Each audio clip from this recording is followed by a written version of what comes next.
السلام عليكم ومرحبا بكم معايا في هذه القناه. انا ليلى، كنتمنى تكونوا على خير وبخير. مرحبا بكم هذه القناه ديالكم. هذه القناه هذه كتدعم القصص البوليسيه الواقعيه. الناس اللي كتستهويهم هذا النوع من القصص مرحبا بكم. ما فيها باس الى عجبكم المحتوى تشاركوا القناه مع اصحابكم وحبابكم، الناس اللي كيعجبهم نفس المحتوى هذا. بلا ما نطول عليكم بزاف وندخلوا في الموضوع ما كنقولوا. المهم، بلا ما نطول عليكم وندخلوا في صلب الموضوع، باش تركزوا كتار حاولوا تجلسوا في شي بلاصه هادئه باش تعرفوا التفاصيل ديال هاد القصه هادي. المهم، جيفري دامر تزاد في ماي 1960 ميلواكي في ميريكان على الاقل. كل اول ما كتقول ميلواكي معناتها بحال كتجبد عليهم القصه ديال جيفري. يعني ميلواكي ولات معروفه غوبير جيفري دامر. جيفري دامر كيف ما قلت لكم زاد في واحد العائله متواضعه متوسطه، عاديين، ناس عاديين. والاب ديالو هو ليونيل دامو، كان كيميائي، كان كيقرا وكان كيخدم في نفس الوقت. معظم الوقت ديالو كان على برا ديال الدار، كان تقريبا تيبقى على برا 12 ساعه ما بين الخدمه والقرايه. الام ديالو اللي هي جويس كانت دائما في اكتئاب حاد، دائما ناعسه، دائما ما تيقاش الخبار، دائما ما عارفاش اشنو وقع ولا ولدها اشنو كيدير. للاسف الشديد ما بحالها غير جابته للدنيا وغبرت عليه. كتشرب الدواء وكتعاطى الدواء بواحد الطريقه غير عاديه. عندها الدواء ديال الاكتئاب، عندها الدواء ديال الراس، عندها الدواء ديال الحلاقه. عرفتي داك النوع اللي كيكون مهووس بالدواء، خصها تشرب واحد الكميه في النهار. عيا معها الراجل ديالها قال لها شوفي راه الدواء هذا راه ما خدامش ليك، عطيه اتساع وعطيه اتساع، ما كتسمعش ليه بصفه نهائيه.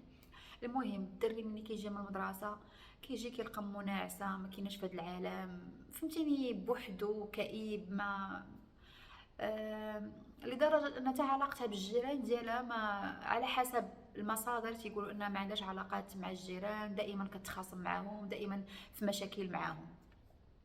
كنحاول نعطيكم باك جراوند على كل شخصيه، حقاش هادشي كامل غادي يفيدنا في التفاصيل ديال القصه من بعد.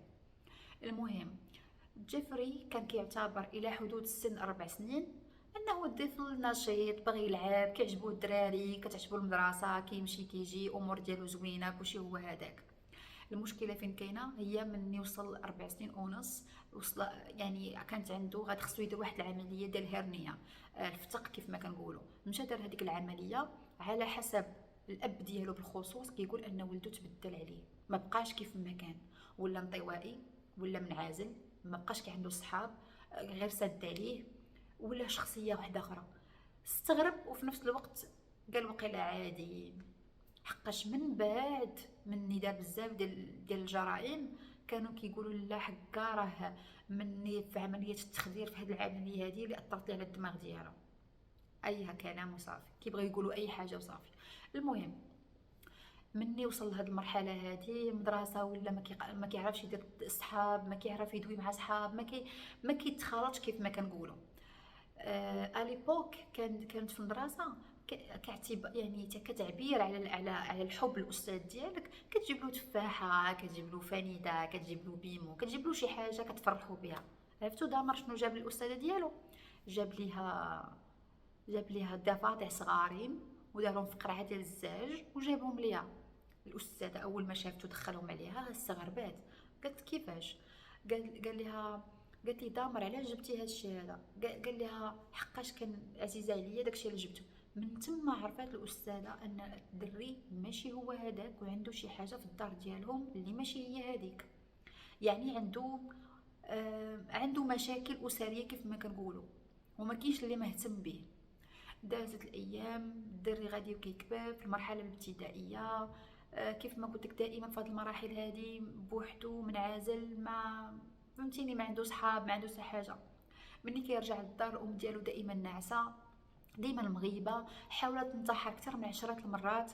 واحده من المرات جيفري هو اللي مشى عيط ل 911 وعيط للامبيلونس وجاو داوها. يعني هاد الام هذه كانت غير مسؤوله بصفه نهائيه. وصلنا ل 1968، كانت في هذه المرحله هذه بدلوا الدار ديالهم، مشاو لواحد الفيلاج كيسميتو دولي وستان في اوهايو. وفي نفس العام الام ديالو اكتشفت انها حامله فعندها وليد. قالت لجيفري انت اللي غتسميه ليا هذه المره. بقى كيفكر قال لها ديفيد، عجباتو سميت ديفيد، قال لها اوكي، قالت لي اوكي ماشي مشكل، سماتو ديفيد. مني سماوه ديفيد غادي وكيكبر، عاجبو الحال، غير عاجبو الحال مع خوه، ولكن كيعيش ديك الحياة غير مع خوه، ولكن مع والدي دائما صداع، دائما المشاكل، دائما النقاشات، ما عايشينش حياة سعيدة ابدا. حياة سعيدة ما كايناش. 1968 غيروا الدار مرة واحدة أخرى، دائما المشاكل كيف ما قلت لكم، لدرجة أنها كتهز ملي كيكونوا في الكوزينة، كتهز عليه السكين، كتهز عليه شي حاجة وكتبغي تضربو قدام ولدو. الدري ما عارف حتى شي حاجة وهي كتبغي تضرب ولدها، كتبغي تضرب راجلها. باه كيحس بيه اكثر ما كتحس به الام ديالها. اول ما كيشوفو جا في الكوزينه تقولوا سير سير سير، حنا غا هادشي بيناتنا، ما بغيتكش تسمع لهذا الشيء هذا، سير دير الهوم ورك ديالك وما الى ذلك. كيحاول يتفادى ان ولدو يسمع داك الشيء اللي كيدور بينه وبين الام ديالو، رغم انه هو راه عارف ان راه مشاكل. جيفري في عمر 14 عام عرف بانه مثلي، واللي مني عرف تاكد انه مثلي ما قدرش يشارك هذاك الشيء مع عمو، حقاش اصلا العلاقه ديالو مع عمو ما كانش زوينه. اما العلاقه ديالو مع باه بغى يقول ليه، ولكن كان خايف من الصدمه ديال باه، لا يتصدم، لا يقول ولدي يا هادشي اللي كتقول ماشي هو هذاك. المهم مره جيفري كبر فيه داك الاحساس ديال انا باغي كيعجبو الحيوانات الميتين. ملي كيشوف شي حيوان في الطريق بحال ما عرفش شنو شاف، كيعجبو يشوف حيوان ميت وما كرهش يشرحه. المهم داز الوقت، واحد المره باه قال لي، كانوا كيتعشاو هكايا، كانوا كيتعشاو بالدجاج، ويقول لباه بغيت نعرف كيفاش نقدر نفصل اللحم على العظم. باه جالو السؤال غريب، قال لي كيفاش تفصل اللحم على العظم؟ وشويه ويقول لي ياك انت كيميائي وكتقراو هذا الشيء وكتفهموا في هذا الشيء، انا بغيت نعرف. الاب ما خدش انه زعما شي حاجه يسولو شي سؤال غريب، قال لا ولدي عزيز عليه العلوم او وممكن يكون شي حاجه وما فيها باس نعاونوه وهذا. بدا كيشرح لي شرح مفصل كيفاش يقوم بهذه العمليه هذه. مني كمل جات الفرصه، وحقاش عندهم البيسمنت. قولوا لي في الكومنت شنو هو البيسمنت، رانا ما عرفتو شنو هي بالانجليزيه، زعما في تحت ديال الدار ديالهم. واحد المره لقاو واحد الحيوان في الطريق، جابوا باه البيسمنت، وراه كيفاش كيشرحوا، وراه كيفاش كيجبد الاعضاء ديالو من الداخل، وماشي غير اقتصر على هادشي وحبس، لا، جبدو ووراه كيفاش يفصل اللحم على العظم. ما تقولوش ليا ما عرفتش انا هاد الاب هذا علاش ورا هادشي. كاين داك حب الاستطلاع، ولكن ماشي حتى لهاديك الدرجه. هادشي اللي كيبان لي انا وما نعرف، قولوا لي في لي كومونتير. المهم من بعد دازت الايام، كيف ما قلت لك عايش بوحدو، الام ديالو ما كايناش في هاد العالم وما الى ذلك. واحد المره جاي من المدرسه، لقى كلب في الطريق. من يلقى كلب ميت في الطريق، واو، جافري جاتو شي حاجه عجيبه غريبه زوينه، هو بحال هذيك هي الضاله ديالي اللي كنت كنقلب عليها. مشى جاب الكلب، داه للدار. طبيعه الحال با خدام، مو ناعسه ما كايناش في هذا العالم. جيتي هزيتي الكلب، داه لمورا الدار، شرحو، حيد لي الاعضاء ديالو، قطع الراس ديالو ولصقو في شجره. شفتوا البشاعه ديال الموضوع؟ لصقو في شجره. وماشي غير هادشي هذا، انا كنستغرب كنقول هاد الام هادي واش ما كتشمش الريحه ديالو؟ واش هاد الام ما كتقولش هاد ولدي راه الريحه ديالو ماشي هي هاديك، وراه نشوف شنو كيدير؟ ما كاينش في هاد العالم. المهم في 1977 العلاقه ديال الوالدين ديالو غدا غير كتدهور. شافوا تعياو، قالوا باش نقدوا الزواج ديالنا نمشيو عند استشاريين ديال الزواج، عندهم استشارات زوجيه كيحاولوا يعتقوا الزواج ديالهم. بطبيعه الحال ما كاين حتى شي حاجه من هادشي هذا، اضطروا انهم حاولوا زعما، ولكن في الاخير ما صدقش لهم هاد البلانات. جيفري في هذه المرحله كان في المرحله الثانويه، ولا كيشرب بطريقه غير عاديه، كيشرب قبل واثناء ومن بعد المدرسه، كيشرب بشراهه. الوالدين ديالو ما في خبارهمش هادشي هذا. المرحله الثانويه في 1978 الوالدين ديالو غاديين يعلنوا الطلاق ديالهم وغاديين يطلقوا. ملي غادي يطلقوا ما هو ما تقبلش الموضوع، ما جاتو غريبه، بحال كياخذوا الام كياخذوا القرارات بلا ما يقولوا ليه، حتى عرف بانهم صافي طلقوا. من يطلقوا الاب باش زعما يخليهم في الدار ديالهم وداكشي، هو اللي هز حوايجو ومشى بحالو، مشى شي موطيل ولا شي حاجه يسكن فيه. الام جلست مع جيفري شهر واحد، شهر تقريبا، بعد مصادر كتقول شهر، بعد مصادر واحده اخرى كتقول شهرين. من بعد سيدي شهر شهرين هذيك المرحله شنو جلست كدير فيها؟ كتحاول قدر المستطاع تشوف شي محاميه باش تاخذ ولدها ديفيد الصغير وتاخذ الحضانه ديالو.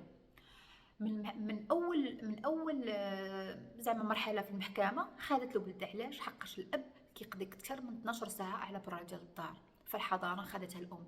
اول ما خدت الحضانه ديالو مشات للدار، جمعات حوايجها.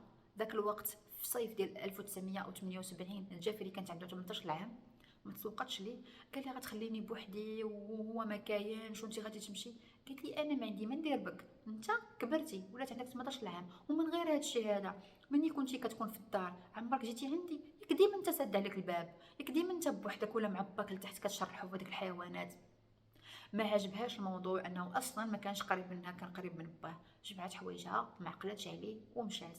من نفس السنه او لا في نفس الصيف كان جيفري طبعا تخرج من المدرسه الثانويه، بمعنى زعما داز من الثانوي داكشي بزز، حقاش كان كيعطيها غير الشراب وبزز باش داز. المهم في هذه المرحله هذه بقى بوحدو في الدار، بقى بوحدو في الدار.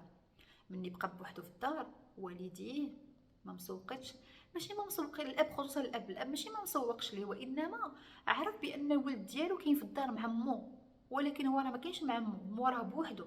الام ديالو مشات عند شي حد في العائله ديالها وصافي، قالت ماشي شغلي انا. المهم هاد العائله هادي تفكات بهذه الطريقه هادي. هو الوحيد اللي بقى في الدار ديالو. 18 عام تبقى في دار بوحدك، ما كتعرف لا طيب، ما كتعرف تغسل حوايج، ما كتعرف دير حتى شي حاجه. السيد ولا مقابل غير الشراب، كيفطر بالشراب وكيتغدى بالشراب وكيتعشى بالشراب. قال حكا ما ندير ما ندير، مشى جاب الادوات ديال الفيتنس وحطها قدام التلفازه وبقى كيتمرن وداك الشيء. هو اصلا ما عندوش حتى الصحه ديال باش يتمرن. المهم من بعد داكشي حس بالملل، ما عندوش صحه، ما عندوش عائله، ما عنده حتى شي حد. شاف تعيا واش قال غادي ندير ما ندير، راه نمشي نخرج بالطوموبيل نبدل الجو. كل نهار كيمشي كيبدل الجو كيف الطوموبيله، كيجيب الشراب وكيرجع، وعلى اساس انه يتلاقى مع شي حد. واحد النهاريات دائما كيشوف الدراري 18 19، ولكن ما عندوش ديك الشجاعه باش يهضر معاهم ولا يتقرب منهم. واحد المره وهو خارج تلاقى مع واحد كيدير ليه لوطوستوب. ملي كيدير ليه لوطوستوب وقف ليه. ملي وقف ليه قال لي واش تقدر توصلني لفيلاج اكس، كاين واحد الكونسير، واش تقدر توصلني؟ راه غادي نبداو مع 7 ديال العشيه. قال لي صراحه انا غادي نمشي للدار وغادي نشرب شي حاجه ونسمع الموسيقى ونقدر ندير شويه ديال الرياضه، ومن بعد نقدر نوصلك الا بغيتي تمشي معايا. قلت شاف الدري تاعي قال واخا نمشي معاك. مشى معاه للدار. مني مشى معاه للدار شرب معاه، سمعوا الموسيقى، كاع داكشي اللي بغاو يديروا داروا. مني قرب الحال قال لي دابا خصك توصلني. غير قال لي خصك توصلني بحال ما عجبوش الحال، جاف ما عجبوش الحال. قال لي كيفاش غتوصلني وانا غتخليني بوحدي؟ قال لي انت راك اصلا قلتي لي غدير فيا هاد الخير وغتوصلني، دابا وليتي كتقول لي لا. قال لي لا انا غادي نوصلك، ولكن ما بغيتكش تمشي. شويه ويتقرب منه. ما تنساوش انه هو مثلي وكيحاول يقلب على شي واحد مثلي بحاله. تقرب منه شويه، الدري ضربو ودفعو وقال لي انا ماشي مثلي، انا ما جيتش هنايا باش ندير هادشي هذا، انا جيت هنا غير باش حقاش عرضتي عليا خدمه وقلت نمشي معاك. جاف ما عجبوش الحال. دوك الادوات ديال الرياضه اللي كان عرفت دوك الادوات ديال الرياضه اللي كنبقاو نهزوها ويحطوا، بصراحه ما عرفتش السميه ديالها، قولي في لي كومونتير شنو هي. المهم من بعد ضربوا الراس قتلو، جابوه كاو الارض قتلو. بقى كيبكي، بقى كيبكي كيقول انا شنو درت. او ما باقي العقل ديالو ما استوعبش انه قتلو. من بعد توقف، ما عرفش كيفاش ومشى ناس، خلاه هكاك ومشى ناس. الغد لي فاق لقاه بطبيعه الحال عرف بانه صافي راه قتلو. مني قتلو قال اش غندير ما ندير، نتفك منه. وقبل ما يتفك منه مارس عليه داكشي اللي في بالكم. ومن بعد هبطوا للقبو. من يهبطوا للقبو قال من بعد نشوف اش غادي ندير ليه. هادشي ماشي هادشي اللي دار. الغدا عليه تقريبا شي 3 ايام، هبط للقبو، كرر نفس العمليه ديال الاعتداء. ومن بعد فصلوا اطراف واجزاء وحلوا بنفس الطريقه اللي كان وراه باه. يعني الفورمولا اللي علم ليه باه هو اللي دار. انا ما فهمتش انا هاد الاب اصلا علاش وراه هاد الشيء هذا. المهم شديت الراس ديالو، دقدقو، وهز العظومه ديالو ومشى نشرهم في الجناب ديال الدار. البوليس من بعد، ماشي في هذه الفتره وانما من بعد ما كانوا كيحقوا معاه، قالوا لي علاش زعما رميتيهم مورا الدار وبجنب ديال الدار؟ قال لهم باش تبقى الروح ديالو قريبه مني. السايكوبات. المهم واحد النهار في الصيف فجأة تجباه باه. في هذه الفتره فاش جا مع جا مع الزوجه ديالو الثانيه سميتها تشيري. كانوا ساكنين بجوج، ومني جا لقاو الدار كامله عامره شرابات، عامره زعما الشراب شارب وليح الخاوي في الارض، الدنيا معفنه حاله. استغرب قال لي اش كدير هنا بوحدك؟ قال لي انا ساكن هنا بوحدي، خليتيني بوحدي، هي مشات وخلاتني بوحدي، حتى واحد ما كيسول فيا، حتى حد ما كيتهلا فيا، بقى فيه الحال وبقى فيه ولدو. المهم تهلا فيه، مشاو لواحد المطعم كيهضروا كياكلوا داكشي. قدم لي التشاري على انها المراه ديالو هذا. وخلال هذيك الفتره قال لي دابا راه خصك دير شي حاجه في حياتك، خصك تمشي دير تكمل القرايه ديالك في الجامعه، ماشي تبقى جالس في الدار ما كديرش شي حاجه، خصك دير شي حاجه في حياتك. قال لي واخا انا غنشوف شنو غادي ندير. وهذا الاب ديالو من كثر الفرحه ان ولده نجح في المرحله الثانويه ودابا خصو الجامعه، قال لي واش قدمتي على شي جامعه قبل؟ قال لي لا ما قدمت على حتى شي جامعه، انا ما مساليش باش نقدم. السيد ما مساليش، عنده اشغال واحده اخرى، هو مسالي باش يدفع مساليش. المهم الاب ديالو من كثر الحماس ديالو مشى خلص ليه الجامعه كامله، الرسوم ديال الجامعه كامل. وانتم عارفين الجامعه هنايا في امريكا شحال غاليه بزاف. المهم 3 شهور ما كيمشي للمدرسه، ما كيمشي للجامعه، ما كيخلص، ما مهتم بالدروس، ما مهتم حتى شي حاجه، كيشرب ليله نهار. المهم رئيس الجامعه عيط على باه. من يعيط على باه قال ليه راه ولدك ما كيحضرش، وراه ولدك ما مواظبش على المدرسه. قال لي وشحال عنده في المعدل كيسميوها هما جي بي اي؟ قال لي شحال عنده؟ قال له عنده 0.45. قال لي 0.45. باه تصدم، باه مستوعبش الموضوع. صافي خرج من الجامعه اصلا جرت عليه، ما عندهم ما يديروا بهذا النوع ديال البشر اللي ما باغيش يقرا، تحت له فرصه ان باه كيخلص عليه هو ما باغيش يقرا. المهم من بعد باه قال لي دابا انت خصك ضروري تسجل في لارمي، حقاش هي الحل الوحيد اللي بقى ليك. بقى كيشوف فيه قال لي اوكي. ومشى تسجل في لارمي طبيعه الحال، ومشى لارمي على اساس انه غادي يبدا حياه جديده وكارير جديد ومستقبل في حياته، شي حاجه اللي غادي يديرها غيولي فيها مزيان. مشى لارمي وبدا في لارمي، ولكن الفيس اللي فيه راه عمره ما غادي يحيد. الحاجه اللي فيه وداكشي اللي دوك المكبوتات اللي فيه عمرها ما غتحيد، عمرها ما غتبدل. المهم ملي مشى لارمي دار شي حاجه اسيستون ميديكال، رغم انه ما عندوش مع المات، ولكن عنده غير مع السيونس. خادوه بدا التدريب ديالو ونجح فيها وداكشي، وصيفطوه لجنوب المانيا. جنوب المانيا وغدا الامور مزيان كلشي. تمايا في العسكر كيعطيوهم معلومات على الادويه، شنو هذا لاش غادي يليق، هذا لاش يليق. هو كيسول غير على الادويه اللي كتنعس، الادويه اللي كتخليك زعما تفقد الوعي ديالك. كان مهووس بهذا الشيء هذا. بطبيعه الحال كان عنده لاكسي انه يدخل المختبر ديال القاعده العسكريه، وكيدخل كياخذ الدواء ديالهم. كاع هاد الدويات، هاد اسامي الادويه او البرودويات اللي كان كيستخدم في فصل العظام على اللحم، كلها كاينه متوفره. ولكن انا ما نقدرش نعطيكم الاسامي ديالها، وما نقدرش نشاركها معكم بصراحه. المهم زعما راكم عارفين علاش. المهم بقى في العسكر كيجمع المعلومات قدر المستطاع. جا واحد الكريسماس جا لعند والديه، ماشي عند الام ديالو. هاد الفتره كامله الام ديالو ما مسوقاش ليه وما عندها علاقه به وما بغات تسمع عليه حتى حاجه. جا عند الاب ديالو وستيب مادر اللي هي الام ديالو الام ديالو جديده. المهم مشى لعندهم للدار وداك الشيء، فرحوا بيه، باه عجبو الحال وهو جايب لونيفورم. فرح عرفتي شناهي فرح الاب ديال الوالدين ملي كيشوفوا الوالدين الولاد ديالهم دايرين شي حاجه في حياتهم، كيعجبهم الحال وكيعجبهم الحال بزاف. المهم تهلا فيه، قال لي انا عجبتيني بلونيفورم وهذا. المهم فرح. المهم جلس دوز معاهم الكريسماس.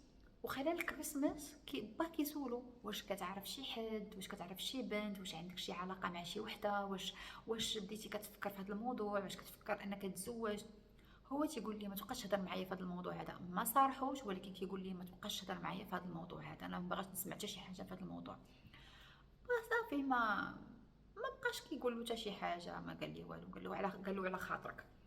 المهم المرحله الثانيه هي فاش غادي يرجع للارمي مره واحده اخرى.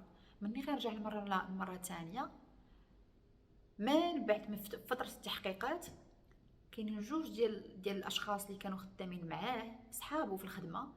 واحد قال في التحقيقات على اساس انه اغتصبوا اكثر من 17 مره في ظرف عام، والثاني قال انه تعدى عليه، انه دروغاه وتعدى عليه اكثر من 5 المرات، بزاف.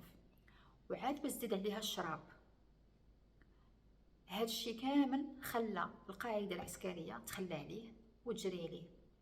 عيط على باه قال لي راه ما بقيتش معاهم، راهم جراو عليا، راه ما قال لي كيفاش جراو عليك، واش انت يلاه بديتي معاهم وجراو عليك؟ رجع لعند باه ما عجبوش الحال. قال لي لا قرايه لا مستقبل لا حياه، الحاجه الوحيده اللي كنت كنطلب فيها الامل هي هذا الشيء هذا ديال العسكر. انت رجعتي، ما عرفتش شنو بغيتي دابا معايا. جلس عنده في الدار واحد الفتره كيحاول باه قدر المستطاع يخليه مشغول في الاعمال المنزليه وداك الشيء، ويصاوب الحديقه وهذه، ولكن باقي كيشرب بواحد الطريقه هستيريه. ما عرفش كيفاش يتخلى على الشراب، ما عرفش كيفاش يرجع للوعي ديالو. المهم في هذه الحاله، في هذه المرحله هذه قال لي عرفتي اش غدير؟ غادي تمشي تجلس مع جداه سميتها كاترينغ. هما كاينه في نفس الولايه، غير بعيده عليه تقريبا مشي ساعه ديال الطريق. ومنها تعاونها في الدار، ومنها تعاونها في الاعمال المنزليه ديالها، وفي نفس الوقت تقلب لك على شي خدمه. قال لي واخا. مني مشى لعندها، هي الوحيده في العائله اللي باقا كتعطف عليه، هي الوحيده في العائله اللي عزيز عليها، هي الوحيده في العائله اللي كتوريه كتعطيه داك الحب وداك الاهتمام اللي ما عطاتوش ليه الام ديالو. المهم في واحد الفتره بدات كتحس بان الجاف بدا كيتبدل، الجاف بدا كيتغير، الجاف ولا احسن من الاول. الجاف ولا كيمشي معاها للتشيرش، الجاف ولا كيعاونها في الاعمال المنزليه في الدار، الجاف ولا كي حتى البيسمنت ما كتهبطش ليه حقاش ما كتقدرش تهبط، حقاش راه مرا كبيره، راه كنهضروا على وحده عندها 80 سنه. المهم هبط ما كتهبطش البيسمنت، فبالتالي قالت الحمد لله كاين شي واحد اللي غادي يعاونني. دازت الايام ولقى واحد الخدمه في واحد المركز طبي. هذاك المركز الطبي كمساعد طبي تمايا، كياخذ الناس الدم ديالهم، كيعاونهم، كيشوف اللي عنده شي ضغط، عنده الضغط طالع كيعبروا ليه، يعني شي شهور. قالت جداوه وخدام فرحان كيمشي وكيجي وداك الشيء، يعني عجبها الامور ديالها بحال هكايا. حست بان هي دارت واحد البصمه ديال التغيير. تباه طبعا عجبو الحال، الا مو اللي ما عمرها ما عطات عليه. دازت الايام، هاد السيد هاد الجاف ما اقتصرش الامر على انه غير كيمشي كيجيب خدام وعجبو الحال. ديك النفسيه المريضه اللي فيه باقا. اش ولا كيدير؟ كيجيب الدم اللي كياخذو من عند الناس وكيشفرو وكيجيبو للدار. ملي كيجيبو للدار اش كيدير به؟ كيمشي قدام المرايه وكيطلي راسو بالدم وكيشرب من داك الدم، لدرجه ان جده شافت هذاك الدم شحال من مره، ولكن قالت ما زعما ما دات ما جابت. قالت كيفاش الدم هذا وعلاش؟ المهم جاها بيزار. الناس اللي في المركز الطبي اكتشفوا ان الدم الناس اللي كيتبرعوا بالدم ان هاد السيد هذا كيشفر هذا الدم وجراو عليه. ملي جراو عليه عامين هو جالس بلا خدمه في الدار. ومني جالس بلا خدمه في الدار اش ولا كيدير؟ مع هو مثلي ولا كيمشي للحانات ديال المثليين وكيقلب على الفريسه ديالو، ما نقولش الضحيه ديالو. كيف ما قلت لكم كان كيستقصد الضحايا ديالو من هذاك البار، كيمشي كانوا كيعجبوه بزاف داو البشره البيضاء السمراء، وداو هذوك اللاتينيين بحال هذوك الفلبينيين المكسيك كيعجبوه. المهم كيمشي كيحاول يجلس مع شي واحد فيهم، كيقول لي اجي تمشي معايا للدار ديال جده غير قريبه من هنايا نسمعوا الموسيقى نعطيك. المهم كيحاول بطريقه او باخرى يغريه. بعض المرات كيقدم راسو على انه صحفي، على انه مصور، فهمتيني، كل مره والشخصيه اللي كيتقمص. المهم واحد من هادو ذوي البشره السمراء، واحد الفيكتيم جابو معاه للدار. الدار ما بين البار والدار ما كايناش 10 ديال الدقائق، جابو عندهم للدار. عطاه الشراب طبعا الحال، خلطوا ليه بفانيت ديال النعاس. الدري غير شرب الكاس من هنا غيب من هنايا. كيف ما قلت لكم تعدى عليه بالمفهوم المفهوم اللي المهم راكم فهمتوني اش بغيت نقول. كيتعدى عليه، كيهبطوا للقبو. الجده ديالو راها ناعسه، كيهبطوا للقبو، ما كيدير ليه حتى شي حاجه، كيرميه تما وكيخليه. عارف ان جداه ما غاديش تنزل للقبو، عارف جداه ما غاديش تقدر، ما كتقدرش تهبط تمايا. الغد ليه نفس الحكايه غتكرر، غيمشي وغيحاول يقلب على شي واحد. كاين اللي ما كيبغيش في البدايه، كاين اللي كيتخوف منه، كاين اللي كيانسيستي عليه وتيجيبو حتى الاخر وكيهرب ليه. المهم على هاد العمليه هادي دارها شحال من مره. المره الثانيه مشى عاوتاني، مشى للبار. شي واحد من هذوك صحابو قال لي علاش حنا غنمشيو لدار جداك، حنا نمشيو لشي حاجه سميتها جاي بات هاوس، بحال الشكل ديال الحمام، يعني الفكره ديال الحمام ديال الرجال ولكن خاص بالمثليين. كيمشيو كيدخلوا كيخلصوا على كل، يعني عنده كيخلص اول ما كيدخل.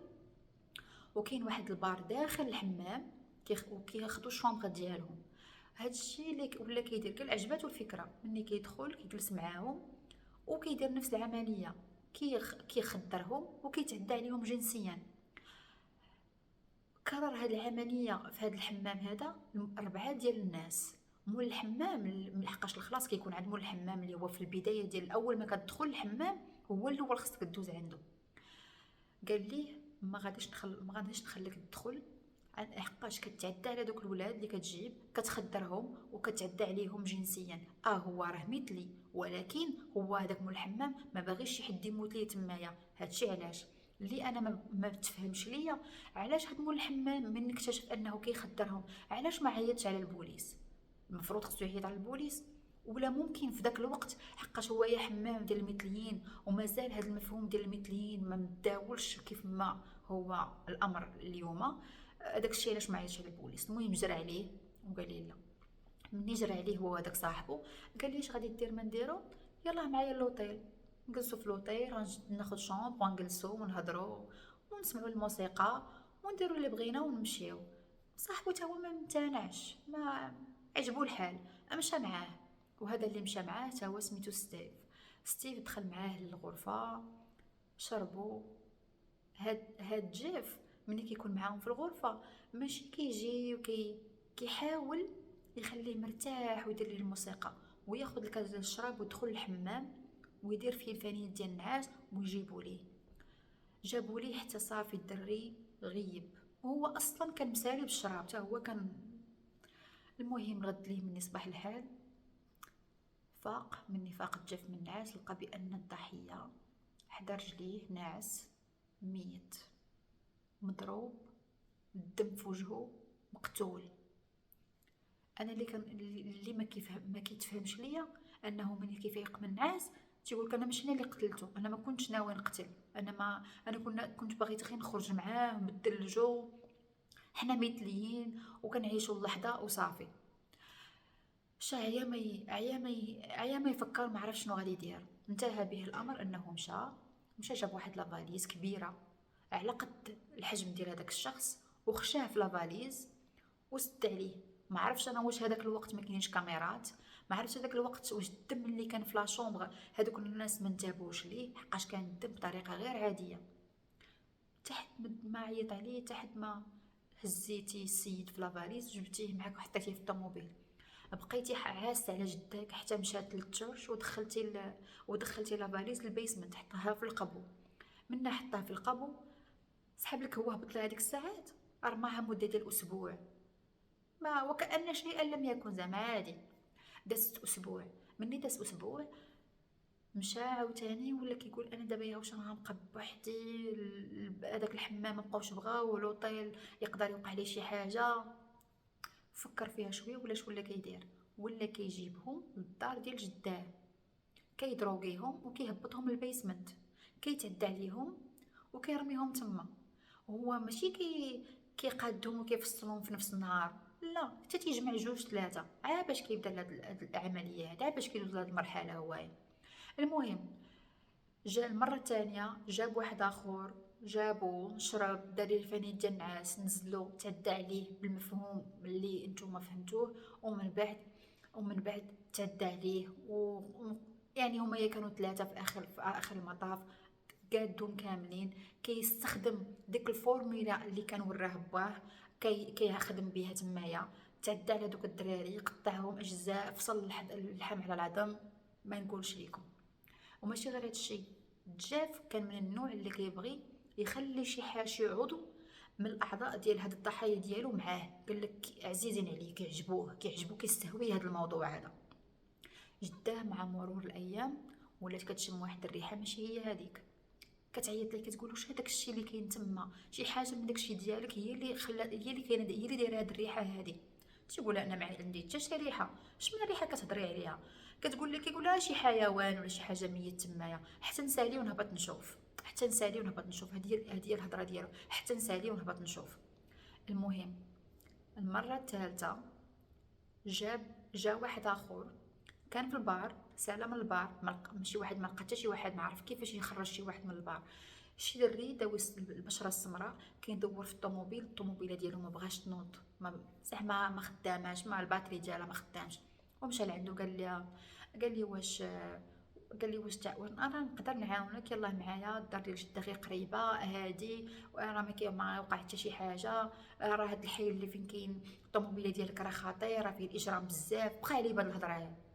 الدري اقتنع، شاف بانه مزيان، ما تعدى عليه ما والو، قال لي واخا نمشي معاك للدار. مني مشى معاه للدار، قال لي شنو بغيتي تشرب؟ قال لي بغيت نشرب شي، قال لي قهوه، حقاش الدري باغي يمشي يصاوب الطوموبيله ديالو في داك الليل، حقاش هو قال لي غادي نعاونك. شرب القهوه، جاف ديجا دار ليه في القهوه الفنيد ديال النعاس. الدري غير شرب القهوه من هنا، نعس من هنايا. جداه كتعيط عليه كتقول له واش كاين بوحدك لتحت؟ قال لها انا غير بوحدي. جداه لبسات البينوار ديالها وهبطات، قالت لي اش كيدير عندي انا هذا؟ شحال من واحد كتجيب لي انا للدار، انا ما عندي من ندير بهم، واش نتايا جيتي باش تقلب على خدمه ودير مستقبلك، ولا جيتي تجيب لي الدراري هنايا؟ ما كيعجبهاش هذا الحال، ما كيعجبهاش الوضع انه ولدها كيجيب ليها الولاد في الليل هي فاشيه ناعسه. ما عرفتي دوك العيالات ما كيبغوش حتى شي واحد يكرفس لهم الاتات ديالهم ولا يخسر لهم الدنيا. المهم، قالت لي عيط على لومبيلونس تيديوه، انا جاني هذا ماشي عادي. قال لي لا، راه ما عنده حتى شي حاجه، راه غير ما عرفتش مالو، ضرو راسو دابا راه نعاس، انا ما نقدرش نفيقو.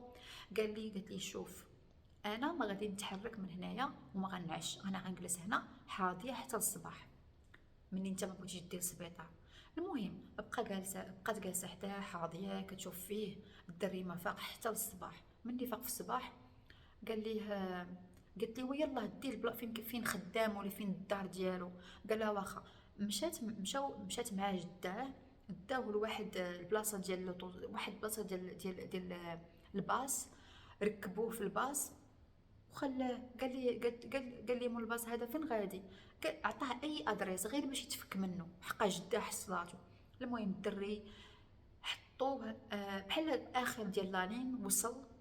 قال لي مول الطوبيس راه البلاصه ديالك اللي صاحبك وصل، اللي بغاك توصل لها راه هي هذه.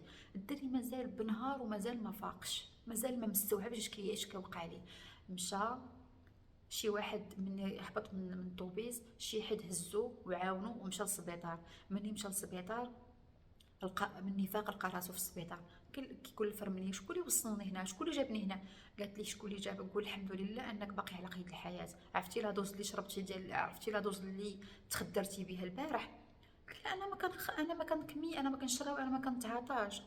استغرب، جاتو عجب. المهم من بعد مشى ديكلارا بيه، وحقاش هو عارف الدار ديالو، ديكلارا بيه وكيعاود ليهم شنو وقع ليه.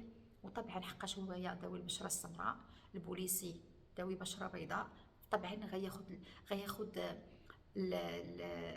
سميتو الكومبلين ديالو بحال حتى شي حاجه ما وقعات، حتى شي حاجه ما وقعات. قال لي راه مشات ليا 200 دولار من الجيب ديالي، والبغاسلي ديالي راه مشى ليا. قال لي واخا انا غادي نشوف، انا غنمشي نقلب، انا غنسول عليه هادي. المهم جا البوليسي جا للدار، كيسول جده وكيسولو. قال لي انا ما درت حتى شي حاجه. جده كتكونفيرمي انه وصلوا نبات هنا، ما بغاش يمشي للسبيطار، وديناه المحطه ومشى، ما خدنا ليه حتى شي حاجه. جده كتهضر من باب انها ما سيقاش اخبار، هي عارفه انه صاحبو نعس كان دارو راسو وصافي. ولكن جافري حقاش ما خدامش داك الوقت وما عندوش حتى الفلوس، طبيعه الحال غادي ياخذ ليه البراسلي وغادي ياخذ ليه الفلوس ديالو. وكيف ما قلت لكم ذاك الوقت كانت العنصريه وباقى الى يومنا هذا بشكل غير طبيعي ما بين البويض والسود. هادو كيقولوا ديالنا والاخرين كيقولوا الارض ديالنا. المهم هذا غير بين قوسين. المهم مشينا ما خدوش رجع عنده هذاك الشاب او الضحيه، رجع عند البوليسي كيستفسر شنو الموضوع شنو هذا. تيقول ليه حتى شي حاجه، راه ما انت اللي كنتي ناعس، انت اللي ما هذا مشكل منك ماشي هما ما داروا لك حتى شي حاجه. الجده كتاكد ان ما تمش عليك اي اعتداء ولا حتى شي حاجه. بروفي لينا شي حاجه انه هاد الناس تعداو عليك، ما عندكش صافي.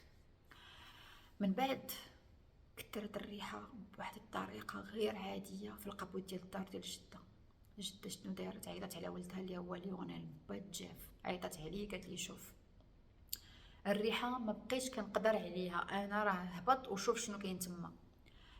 مشى هبط لقى بان مني كان كيسالي من الدم وداكشي وكيغسل ديك الدنيا، واحد البلاصه خانزه بالدم، خانزه بالدم. قال لي انت ما خصكش تبقى ساكن هنايا، جدك ما غاديش تقدر تحمل هادشي كامل. قال لي انا اللي باك وما تحملتكش، عاد هي مسكينه ما قدرش تهبط هنايا، ما الريحه ما تقدرش تهبط. المهم خرج قال لي شوف اخر نهار غادي تبقى معاها هو اليوم. مشى جاب مراته وجا تعشاو معاه، قال لي هذا اخر عشاء مع جدك في هاد الدار. قال لي سير قلب لك على خدمه وسير شوف اش غادي دير وكري لك شي ابارتمون. فعلا مشى كرا واحد لابارتمون في واحد البلاصه تيقولوا ليها 25 شارع 25 اوكسفورد. شارع اجرامي، حي اجرامي بامتياز. وخدم في واحد الشركه ديال الشكلاط. جيفري خدام في شركه ديال الشكلاط. قولوا لي نتوما شنو فهمتوا في هادشي هذا؟ جيفري خدام في الشركه ديال الشكلاط. المهم خدام في هذيك الشركه، ما بين الشركه والدار فين كرا ماشي بعيده بزاف. الدار كراها ب 300 دولار، كيخلص في الوقت. الدار زعما مبلي، فيها تجهيزات، فيها كلشي، فيها الثلاجه، في عنده واحد لاكواريوم داير فيه شويه ديال الحوت وغادي خدام. النهار الثاني مشى الملهى الليلي ديال المثليين، لقى واحد الولد عنده 14 سنه. تيقول هو من بعد في التحقيقات انه ما كانش عارف انه عنده 14 سنه. كان اسيوي. قال لي انايا فوتوغراف وانا عجبتني الهيئه ديالك، واش تمشي معايا للدار؟ غتمشي معايا للدار غير غنصورك وغناخذ لك صور ومن بعد تمشي. قال لي لا، واش انا غنمشي معاك بلا مقابل؟ قال لي نعطيك 50 دولار. اتفقوا. مشى معاه للدار، جلس في الدار، عطاه مشروب مخلط طبيعه الحال بالدواء ديال النعاس. الدري شرب الدواء من هنا، نعس من هنايا. نسيت ما قلت لكمش بان دامر في ذاك الوقت خدا واحد لا كاميرا باش يصور بها الضحايا ديالو. صوروا جميع الصور الخليعه، صوروا هو كيتعدى عليه، صوروا هو كيفصل فيه، صوروا بجميع ابشع الصور. ولا واش ماشي حتى خلى غير هادشي، شد الصور وحطهم في واحد المجر حدا راسو. وخلاه تمايا ومشى خدام، هو غدي ورا خدام مشى يخدم. المهم مشى يخدم، نسيت ما قلت لكمش 8 الضحايا اللي قتل وتعدى عليهم في الدار ديال جداه، زائد واحد الضحيه اللي تعدى في الدار ديالهم الاولانيه، متفقين؟ المهم الضحيه الاولانيه اللي قتل في الدار ديالو او لابارتمون ديالو فين كان ساكن، من بعد مشى خدام عادي وكأن شيء لم يكن، الناس فرحانين، خدام عاجب، فهمتيني، وما مسوقش ما على بالوش. مشى عاود مره اخرى لهداك الحانه، مني مشى لديك الحانه جلس كيقلب عاوتاني على شي فيكتيم واحد اخر اللي كيبغي يجرو ما كيتجرش ليه، اللي كيبغي يجرو ما كيتجرش ليه، يعني بصعوبه. كيقول لك كيعرض على الفلوس على الدراري، كيقول لهم شوف انا غنجيبك للدار، غندير لك انا مصور، انا غنعطيك باغي 50 دولار ما قداتكش، انا نعطيك 50 دولار، اعطيك 100 دولار اوليو ديال 50 دولار. المهم جاب واحد ذوي البشره السمراء، جابو عطاه المشروب الكاو، مع العلم ان الجثه الاولانيه راه مازال في لاشومبر الاخرى، تعدى عليه نفس الطريقه نفس السيناريو ونفس الاسلوب، تصوروا احتفظ بالصور. وماشي غير هادشي هذا، جاب واحد برميل كبير وحطو في القنت ديال الغرفه ديالو فين كينعس. هذاك البرميل لاش دارو؟ باش يفصل اللحم على العظم. تخيلوا معايا بشاعه الامور، يفصل اللحم على العظم وكيحطهم تما وكيخلطهم مع داك لاسيد اللي قلت لكم في البدايه ديال الفيديو. وماشي غير هادشي هذا، السيد السايكوبات الاعضاء البشريه اللي كتستهويه كيخليها في الفريزر، كيخليها في الثلاجه. كاينين الاعضاء اللي كالها، كاينين الاعضاء اللي كيحطها في الكولواغ، فهمتيني؟ بحال مثلا الجمجمه كيخويها وكينقيها وكيحطها في ليكوان. هذه كانت كتستهويه. العظام بعض المرات كيشد العظام مني كيخويه كيرميه في هذاك لاكواريوم. المهم المرحله الثانيه، الجاره ديالو بحال قلتي هو ساكن هنا في هذا لابارتمون الثانيه اللي حداه، جاره كانت سمراء، كانت هي ساكنه فيها هي وبناتها، عندها جوج البنات عندهم تقريبا وحده 18 سنه وحده 20 من ذوي البشره السمراء. شنو اللي كيفرق بيناتهم ما بين شومبر وشومبر؟ عندهم هذاك الايرفانت، هذيك ملي كيدوز الهواء، انا غنوريها لكم في الصوره.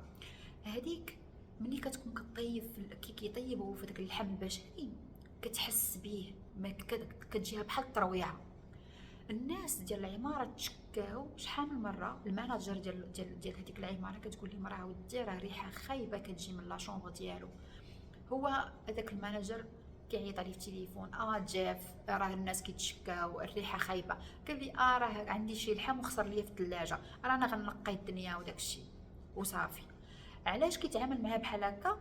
حقاش اولا كيف ما حنا نرجع للنوع ديال العنصريه، انه بيد البشره، انه كيخلص في الوقت، انه ما كيديرش المشاكل على برا. هذيك المراه اللي الجاره ديالو ماشي غير الريحه اللي كتوصلها، هذوك الدراري اللي كيجيب كاينين اللي كيخافوا ولا كيحسوا بشي حاجه ماشي حتى ليه وكيبغيو يمشيو، وهو كيشدهم وكيضربهم وكينقد عليهم وهي كتسمع داك الصداع. وماشي غير هادشي هذا، ملي كيكون كيفصل كيكون كيقطع ولا شي حاجه كيستخدم منشار وكتسمع هي داك المنشار.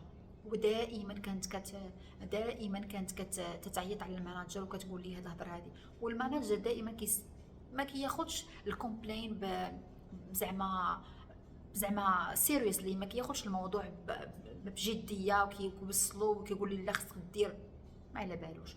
الناس وحدين اخرين تشكاو عاوتاني للماناجر وقال لهم في نفس السيمانه، تشكاو للماناجر وقال لهم اودي راه شنو راه كنسمعوا الصداع، كنسمعوا سميتو الريحه خايبه، كنسمعوا شي. قال لي عيط عاود مره واحده اخرى في التليفون قال له اودي راه شنو. قال لي لا راه هادوك الحوت اللي كان عندي، راه كان عندي واحد لاكواريوم فيه عندي الحوت تروبيكال كاع مات ليا، داك الشيء علاش عطات ديك الريحه. قال لي وحاول تنظف الدنيا وحاول تنظف هادشي هذا باش الناس ما يبقاوش يتشكاو. قال لي صافي واخا دابا نشوف كيفاش ندير. المهم جيفري ما مسوقش، جيفري ما كينقيش، جيفري ما على بالوش، جيفري عند بالو هو اللي ساكن في ديك العماره بوحدو. المهم من بعد شنو دار، مشى عاوتاني لنفس الملهى اللي تلاقى مع واحد الولد. تخيلوا معايا، الولد ما كيهضرش، اي كلمه بغى يقولها كيكتبها لي. هذاك الولد وداوي البشره السمراء طبعا.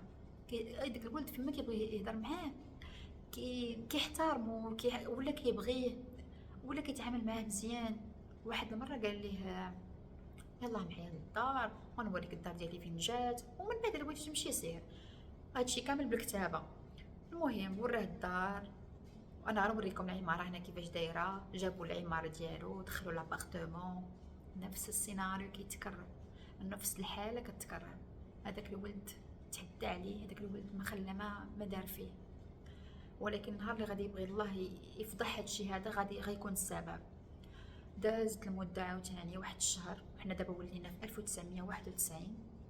جا واحد الدري عنده 14 سنه مره واحده اخرى، ولكن هذا كان خدام في البار، وكان كيعرض الخدمات ديالو. كان باغي فلوس وكيدير هادشي هذا زعما بالمقابل. قال ليه بشحال كتعرض الخدمات ديالك؟ قال لي انا كنعرض الخدمات ديالي ب 200 دولار. قال لي انا نعطيك 300 دولار.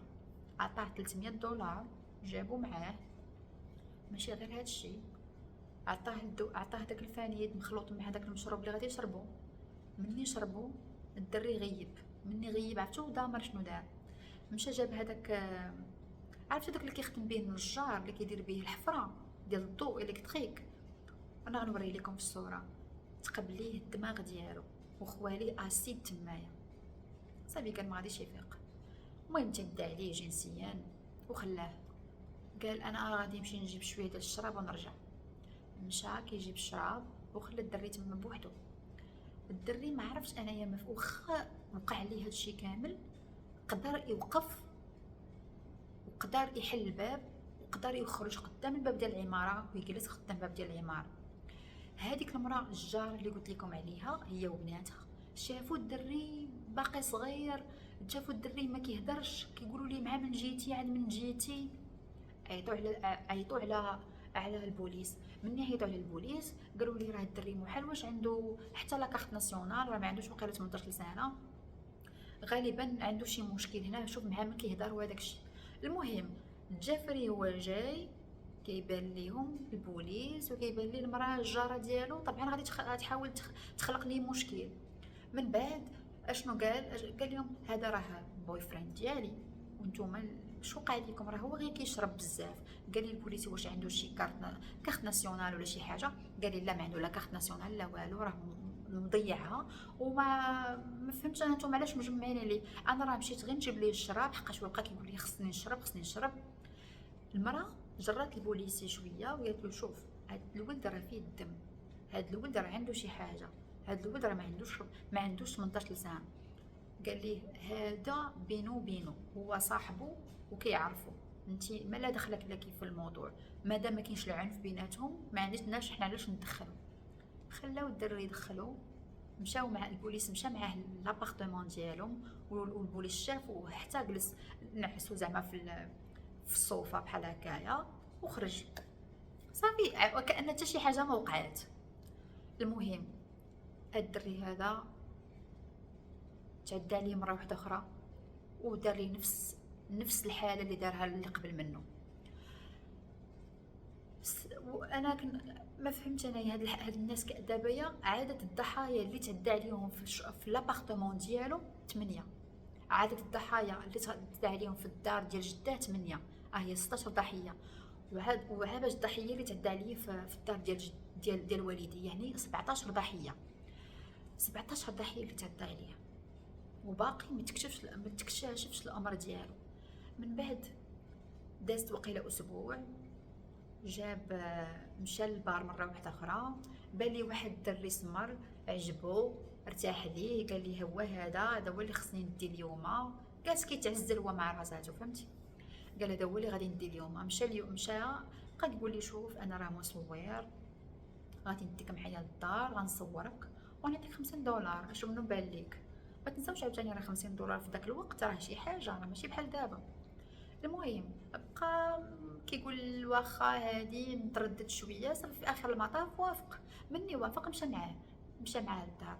اول ما حل الباب، اول ما تفتح الباب، الريحه حاله، الريحه خانزه، ما يمكنش لك تدخل.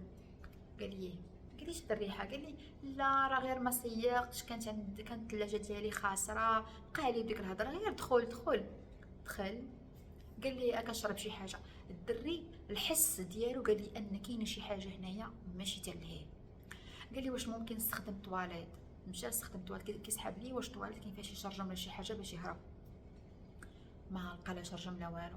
المهم فهاد الفتره كامله دامر مازال كيقلب يعطيه شي حاجه يشربها، وفي نفس الوقت يشوف كيفاش غادي يبدا باش يتعدى عليه.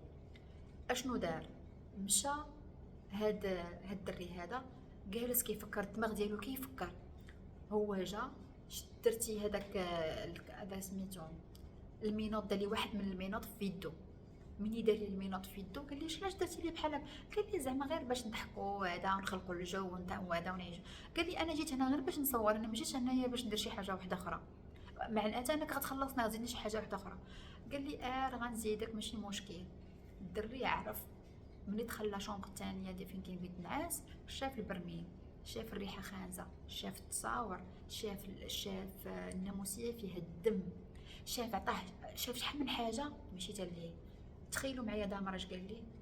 قال لي تسرح بغيت نسمع الدقات ديال القلب ديالك. ياك سيدي. مني سمعت الدقات ديال القلب ديالو قال لي واش عرفتي بانني غناكل القلب ديالك؟ الدري شدو الخوف، شدته الخلعه، ما عرف ما يدير. واحد اللقطه ودامر مشى باش يقاد ليه المشروب السحري ديالو، جا ضربو من اللور، بحال غيب شويه، حل الباب وهرب. مني هرب مشى في الزنقه كيغوت. اوغوزمون كانت واحد الطوموبيله ديال البوليس، وقفها شرح ليهم شنو وقع. قال لهم راه شنو كان غيتعدى عليا، راه لصق ليا هذا في يدي، راه شنو دار ليا، راه عنده شي حوايج خايبين في الدار، راه عنده شي حاجه ماشي تلهي ماشي طبيعيه. ما كانش خايف وهو غادي مع البوليس، حقاش كيقول انا مع البوليس ما غاديش يتعداو عليا، ما غاديروا لي حتى حاجه. البوليس قبل ما يديوه معاهم باش يرجعوا لابارتمون حاولوا يحلوا داك المينوط، ولكن حقاش داك المينوط شي حاجه قديمه ما عرفوش يحلوه، فبالتالي قالوا نمشيو لعندو ونشوفوا شنو عنده في الدار. مني مشى معاه للدار، دخلوا دقوا عليه، قال ليه علاش درتي ليه المينوط؟ قال لي هادشي غير ديال المثليين وهادشي بيني وبينه، وانا ما كنت قاصد حتى شي حاجه، هو اللي ما عرفش مالو. قال ليه واش ممكن ندخلوا؟ حل الباب، حل لهم الباب، قال لهم صافي غير تسناو انا غنجيب لكم الساروت ديال المينوط. هادوك البوليس ماشي بحال البوليس الاولانيين، خدوا الامور استهلوا، يعني خدوا الامور ببساطه في الاول مع داك الولد اللي كانوا عاونوه، كون خرج الموضوع ساهل. ولكن المهم دابا يا اشنو وقع؟ دخلوا البوليس، من دخلوا شافوا الريحه ديال الدم، حسوا بها راهم بوليس. مشاو واحد فيهم دخل حدا فين كاين الكوافوز. مني شاف الكوافوز شاف التصاور ديال الناس مذبوحين، ديال الناس ديال الاعضاء ديال الناس، وشافوا الدم على الناموسيه، شافوا شحال من حاجه. شدوه ديك الساعات، مني شدوه عيطوا على البوليس، جاو الباكاب وداكشي، بداو تيقلبوا في الدار. لقاو في الكونجيلاتور 5 ديال القلوبه، ديال قلوبه بشريين. لقاو اعضاء بشريه واحده اخرى من غير ذكر اسامي ديالها، هو راه ناوي زعما ياكل هادشي هذا من بعد. لقاو في البلاصه فين كيحط الحوايج ديالو شحال من جمجمه، شي وقيله شي 5 الجمجمات ولا اكثر على حسب المصادر، كل مصدر وشنو كيقول. هاد السيد ما يمكنش داوه، حلوا الدري حيدوا لي، يعني هذاك الدري كان غيكون هو رقم 18، ولكن الحمد لله ربي يعاونو وما زعما وما كانش الضحيه رقم 18. وشدوه. مني شدوه سحب لك هو خايف ولا مخلوع، عادي عادي. عيطوا عليه، بعدا جلسوا في واحد الزنزانه بوحدو، حقاش كلشي الناس مني عرفوا شنو كيدير وانه قاتل متسلسل، كلشي الناس عرفوه وبغاوه يكون مقتول. المهم من بعد عيطوا عليه في الاستجواب وكيهضروا معاه، كيهضر معاهم بالتفاصيل بالتفصيل الممل كيف ما كنقولوا، شرح ليهم عدد الضحايا اللي تعدى عليهم، كيفاش تعدى عليهم، فين كانت اول ضحيه، كل شيء بالتفصيل. وقال لهم انا بغيت الاعدام. الاعدام في ولايه ميلاواكي ما عندهمش الاعدام. المهم احنا مازال ما وصلناش لمرحله ديال الاعدام. باقين كياخذوا استفسارات منهم وداكشي، كيشوفوا شنو غاديين يديروا، واش كاينين ضحايا وحدين اخرين. هذاك السكن، هذاك العماره فين كان ساكن، خلاوها كامله حقاش ولات كتعتبر مسرح الجريمه. وبداو كيقلبوا كيشوفوا هنا لهيه، الناس اللي سامعه شي حاجه كيعيطوا عليها، عيطوا على باه. باه اول مره يعرف ان ولده قاتل متسلسل، اول مره يعرف ان ولده كيدير هذا الشيء هذا، اول مره يعرف ان ولده ماشي انسان طبيعي. جاتو بحال الصدمه من المحققين كيدويو معاه، كيقولوا لي ولدك دار ودار ودار، كيبكي ما عرفش، كيف ما كنقولوا ما عرفش باش تبلى. الام ديالو حضرات مره واحده وما بقاش كتجي، ما عندها سوق، ما عندها كسار. هذيك العماره، هذيك الجاره ديالو كانت كتقول للبوليس، كتقول لهم وكتاكد، كتقول لهم شفتوا كون سمعتوا الهضره ديالي وعرفتوا ان داك الولد عنده 14 سنه، كنقول لكم وكناكد لكم وما سمعتوا، ما خديتوش بالهضره ديالي. حكموا على جيف بالاعدام.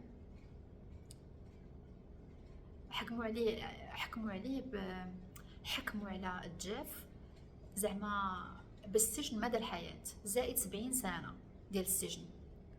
70 سنة ديال السجن راه ماشي سهلة. والسنة الأولانية كان ساكن، كان في الزنزانة ديالو بوحدو. كان إنسان مستفز، كان ملي كيخرجوا الاستراحة ولا ملي كانوا كياكلوا ما كيتعاملش مزيان مع الناس الاخرين. كانوا شي وحدين تما سايكوباتيين كيقولوا احنا الفان ديال جيفري، وكيصيفطوا ليه فلوس. كاين اللي كيقول لي رسم لينا وجهك كيفاش داير دابا، شي صور نقدروا نستخدموهم في الهالوين بالدم وداك الشيء ونصيفطوا لك الفلوس. يعني كاينين واحد الناس هما مسطين ولكن مازالين معنا كيعيشوا معنا. المهم واحد من الناس اللي كانوا ساجينين تمايا مشى كيقلب على جيفري في المكتبه ديال السجن، وعرف شنو التهمه اللي منسوبه ليه، وعرف شحال من واحد قتل. حقاش باغي ينتقم منه. اشنو دار؟ انا متاكده ان هذاك الحارس ديال هذاك السجن كان داير معاه الايد. مشى جيف كان في واحد البلاصه كيمسح الارض، كان في بلاصه كيمسح الارض وداك الشيء. وجا هذاك السيد الاخر اللي كان عنده النيه ديال القتل ديالو، جا دخل قال لي واش انت قتلتي 17 واحد ودرتي ليهم يعني كلشي داكشي بالتفصيل. قال لي انا درت هادشي هذا. جاف ما كانت عنده حتى شي ردة فعل. الاخر جاب واحد الحديده ضربوا قتلوا، جابوا الارض. من بعد مني كانوا كيهضروا مع هذا اللي تعدى عليه، كيقول ليه واش ما كانش عنده شي ردة فعل، واش ما كانش كيغوت. قال لي ابدا. مني كيقولوا لي علاش قتلتيه، قال ليه غير الله قال لي خصني نقتلو وانا قتلته، حققت العداله بهذا الشيء هذا. المهم هزو جاف للسبيطار في ظرف ساعه باش يشوفوا الحاله ديالو. ما جا فين يوصلوا للسبيطار وما جا فين يشوفوا شنو عنده، مات جاف. الولايه كامله ولا امريكان كامله فرحات بالموضوع، عجبهم الحال. الاب ديالو بقى فيه ولده ورغم هادشي كامل اللي دار. بعض المرات كان كيلوم راسو، كيقول انا وقيلا اللي فيا الغلط، كنت شرحت لي شي حوايج كان المفروض ما نشرحهمش. الام ديالو حضرت المحاكمه وحده وما عقلاتش عليه مره واحده اخرى. الام ديالو ما عقلاتش عليه،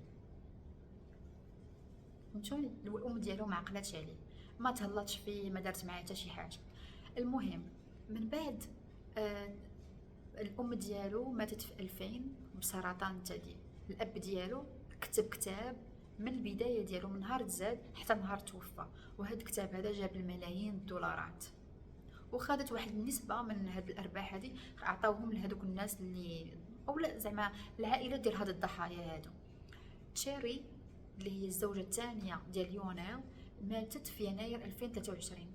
الاب ديالو توفى 8 يناير 2028.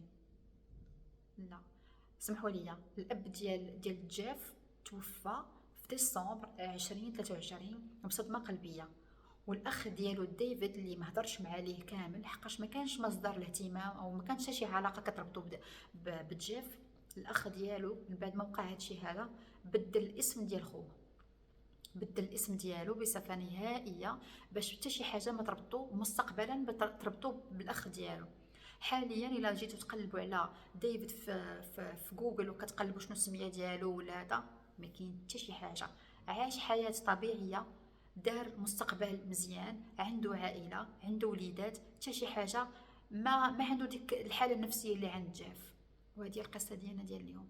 كنتمنى تكون عجباتكم، كنتمنى تكونوا وصلتوا معايا حتى لهنايا. ما تبخلوش علينا بالتعاليق ديالكم، بارائكم، باستفساراتكم، الى عندكم اقتراح على شي قضيه واحده اخرى جديده. وشكرا على المشاهده.